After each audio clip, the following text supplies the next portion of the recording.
একটি পজিশনার কন্ট্রোলারের মাধ্যমে কিভাবে একটি ডায়াপাম বাল্ব কাজ করে হিটিং কুলিং প্রক্রিয়া সম্পন্ন করে এটি নিয়ে বিস্তারিত আজকের ভিডিওতে বলতে চেষ্টা করব।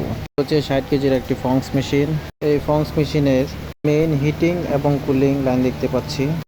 এই দুটি লাইনের সাথে দুটি নিওমেট্রিক পিস্টন বাল্ব রয়েছে এবং নিচে দেখতে পাচ্ছি হিট এক্সচেঞ্জার।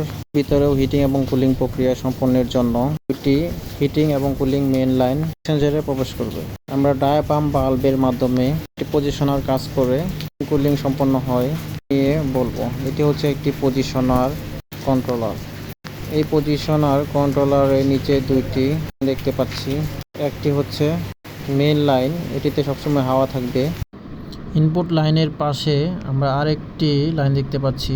পজিশনার থেকে প্রেসার আউট করার জন্য এই আউট লাইন এর প্রেসার সরাসরি ডায়াপাম বাল্বে যুক্ত হবে। পজিশনার যখন সিগন্যাল দিবে তখন এই ডায়াপাম বাল্বটি খুলবে এবং বন্ধ হবে। প্রক্রিয়াটি মূলত আস্তে আস্তে হয়, এই জন্য প্রেসার স্লো মোশনে হয় ডায়াপাম বাল্বে। ফলে ডায়াপাম বাল্ব না খুলে আপ ডাউনের মাধ্যমে হিটিং অথবা কুলিং প্রক্রিয়া সম্পন্ন হবে। আমরা দুটি লাইন দেখতে পাচ্ছি, হিটিং এবং কুলিং এর এই দুটি আলাদা। এর থেকে সরাসরি নিওমেট্রিক পিস্টন বাল্বে সংযুক্ত হয়েছে। আমরা কন্ট্রোল প্যানেলের পিএলসিতে যাব। আমরা যে পজিশনার কন্ট্রোলার দেখতে পাচ্ছি সেটি কন্ট্রোল হয়েছে মূলত এই 1 পিএলসির আউটপুট মডিউলের মাধ্যমে। 9 এবং 10 নম্বর তার পিএলসি থেকে হিটিং এবং কুলিং সম্পূর্ণ হবে। এই কার্ডটি মূলত ডায়াপাম বাল্বের সাথে কন্ট্রোলারের সাথে সংযুক্ত। নাম্বার এবং 10 নাম্বার তার হচ্ছে 32 মডিউলের পিএলসির আউটপুট। এই পিএলসির আউটপুট মডিউল কার্ডের মাধ্যমে পজিশনার কন্ট্রোলারটি কন্ট্রোলিং হবে।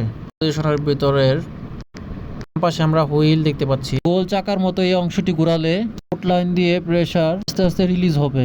আউটপুটে প্রেসার না পেলে এই চাকতিটি ঘুরিয়ে আস্তে আস্তে স্ক্রু লুজ দিলে পজিশনার থেকে প্রেসার রিলিজ হবে ডায়াপামে। আজকে আমরা শিখলাম ফংস মেশিনের ডায়াপাম বাল্ব কিভাবে কন্ট্রোল হয় পজিশনার কন্ট্রোলারের মাধ্যমে।